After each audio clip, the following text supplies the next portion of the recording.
एक वक्त की बात है। एक गरीब मेहनती किसान के पास एक घोड़ा था।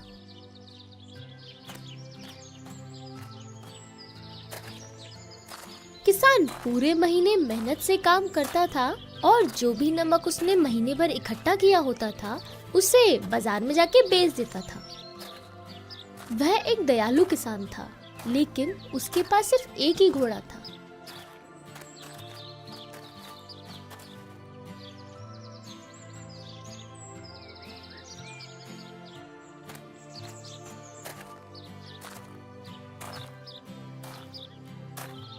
इसलिए वो घोड़े की पीठ पर नमक के 2 बोरे रखता था।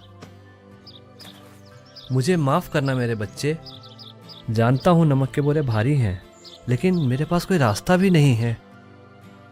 घोड़े को गांव के बाजार तक का लंबा रास्ता पसंद नहीं था। वो केवल घर पर ही रहकर सूखी घास खाना पसंद करता था। इसलिए वो धीरे धीरे किसान के पीछे बाजार के लिए चल पड़ा।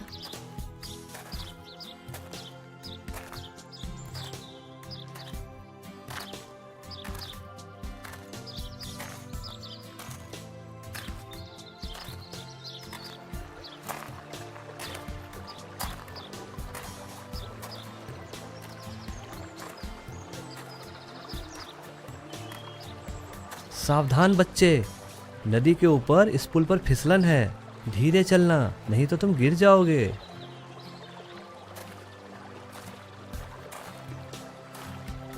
घोड़े ने अपने मालिक की चेतावनी पर ध्यान नहीं दिया।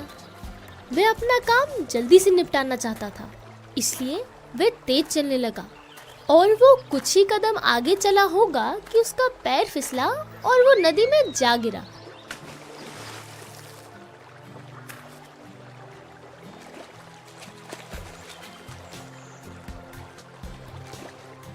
अरे नहीं, मैं अभी बाहर निकालता हूँ तुम्हें।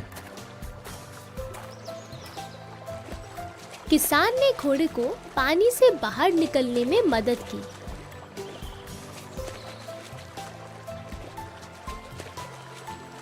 लेकिन उसकी पीठ पर रखे दोनों बोरों का सारा नमक पानी में घुल चुका था। ओहो, मेरा सारा नमक बर्बाद हो गया। मुझे लगता है अब बाजार जाने का कोई मतलब नहीं है। मुझे खुशी है कि तुम ठीक हो। हमें अब घर चलना चाहिए।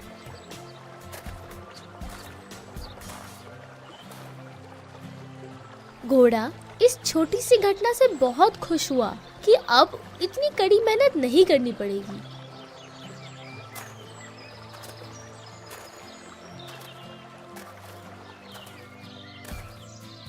महीना पूरा हो चुका था और फिर से बाजार जाने का वक्त आ गया।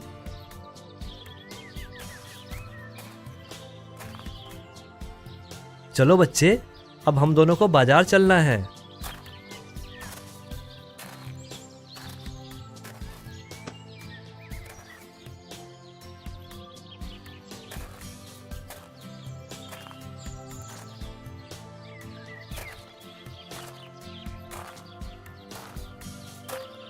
वो दोनों चल पड़े।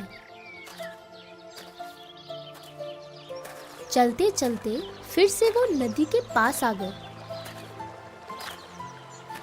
घोड़े को याद आया कि पिछली बार क्या हुआ था और वो किस तरह गिरने के बाद बाजार जाने से बच गया था।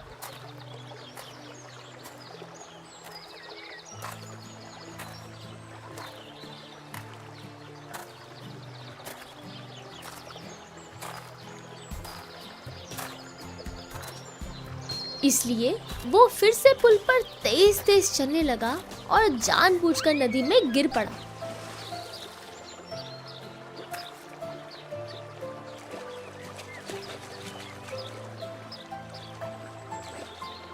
अरे नहीं, तुम ठीक तो हो ना मेरे बच्चे?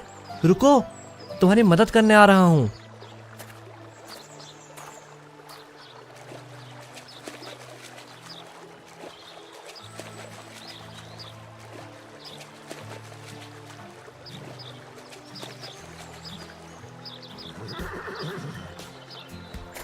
एक बार फिर से उन दोनों को वापस अपने बगीचे पर लौटना पड़ा, क्योंकि सारा नमक नदी में घुल चुका था। दुखी किसान ने फिर से पूरा महीना इंतजार किया और महीने के अंत में वो बाजार की तरफ चल पड़ा।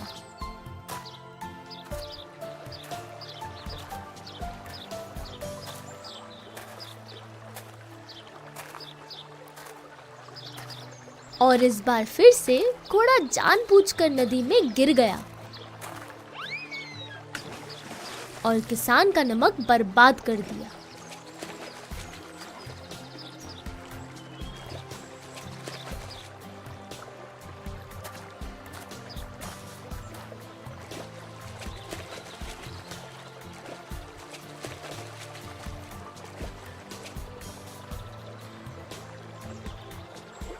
ओफो, फिर से वापस घर चलते हैं।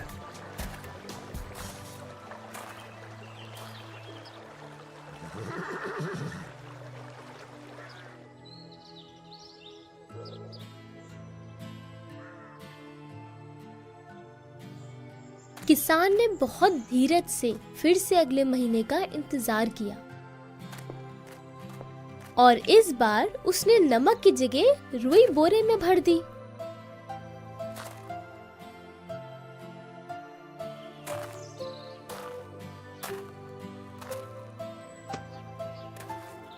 लेकिन घोड़े को ये पता नहीं था।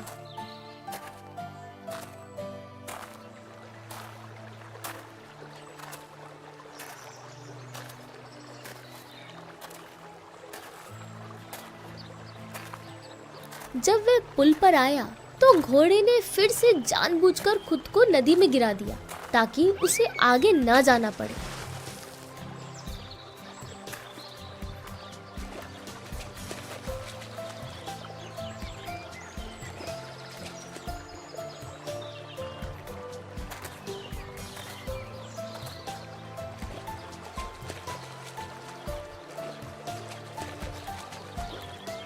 लेकिन इस बार रुई के द्वारा पानी सोखने से बोरा और भी ज्यादा भारी हो गया था।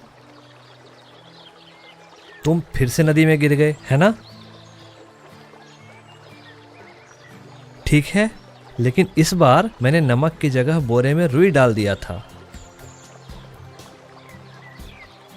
तुम्हें क्या लगा मैंने गौर नहीं किया तुम्हारी हरकत पर? जानबूझकर मेरा नमक बर्बाद करते थे। अब यही तुम्हारी सजा है और अब ये भारी बोरे तुम्हें बाजार में लेकर जाना होगा। जब तक हम लोग बाजार पहुंचेंगे तब तक हमारी रुई भी सूख चुकी होगी। इस तरह उस घोड़े को अपने आलसपन की सजा भुगतनी पड़ी और पहले से दुगने भार का बोरा लादना पड़ा।